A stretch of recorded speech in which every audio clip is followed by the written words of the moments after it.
Joseph Vijay. Joseph Vijay Tamil சினிமாவின் தளபதி என அழைக்கப்படுகிறார்.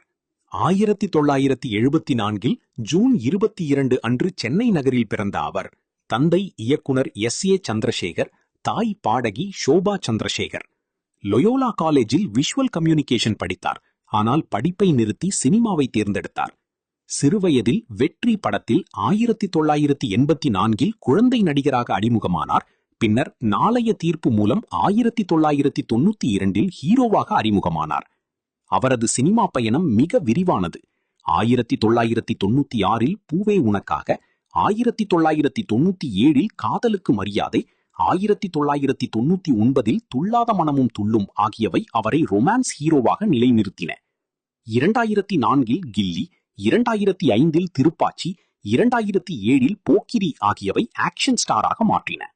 2009 வில்லு மற்றும் 2010 சுறா தோல்வியடைந்தாலும் 2011 காவலன் மூலம் மீண்டும் எழுந்தார். 2012 துப்பாக்கி, கத்தி 2014, தெறி 2016 ஆகியவை அவரது கரியர் ரிவைவலை உறுதிப்படுத்தின. 2017 முதல் 2024 வரை அவரது பிளாக்பஸ்டர் காலம். Mersal 2017, Sarkar 2018, Bigil 2019, master 2021, Leo 2023, the greatest of all time 2024 ஆகியவை மிகப்பெரிய வெற்றிகள். பீஸ்ட் 2022 எதிர்பார்த்த அளவுக்கு வெற்றி பெறவில்லை என்றாலும் ரசிகர்களின் ஆதரவு குறையவில்லை. 2026 வெளியாக உள்ள ஜனநாயகன் அவரது கடைசி திரைப்படமாகும். அரசியல் பயணம். 2009 விஜய் மக்கள் இயக்கம் என்ற சமூக அமைப்பை தொடங்கினார்.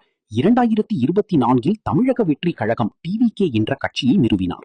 2026 சட்டமன்ற தேர்தலில் 108 இடங்களை வென்று 10 மே 2026 அன்று தமிழ்நாட்டின் முதலமைச்சராக பதவியேற்றார். முதலமைச்சராக ஆன பிறகு இயக்கங்கள். விஜய் தனது ஆட்சியில் கல்வி, சுகாதாரம் மற்றும் இளைஞர் வேலைவாய்ப்பு ஆகியவற்றில் முக்கிய மாற்றங்களை கொண்டு வருவேன் என உறுதியளித்தார்.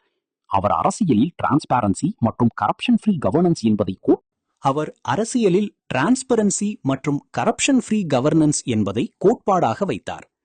TVK அரசு மக்கள் நலனுக்காக பல சமூக திட்டங்களை தொடங்கும் என எதிர்பார்க்கப்படுகிறது. விஜய் தனது சினிமா ரசிகர் மன்றங்களை சமூக சேவைக்கு மாற்றியவர் என்பதால் அரசியலிலும் அதே மனப்பான்மையுடன் செயல்பட்டார். இதனால் விஜய் தனது வாழ்க்கையில் சினிமா சூப்பர் ஸ்டாராகவும் அரசியல் தலைவராகவும் தமிழ் மக்களின் மனதில் நீங்கா இடம் பிடித்து உள்ளார். இது போன்ற சுவாரஸ்யமான வீடியோக்களை பார்க்க எங்கள் சேனலை சப்ஸ்கிரைப் செய்யுங்கள். பக்கத்தில் இருக்கிற பெல் பட்டனை கிளிக் பண்ணுங்கள்.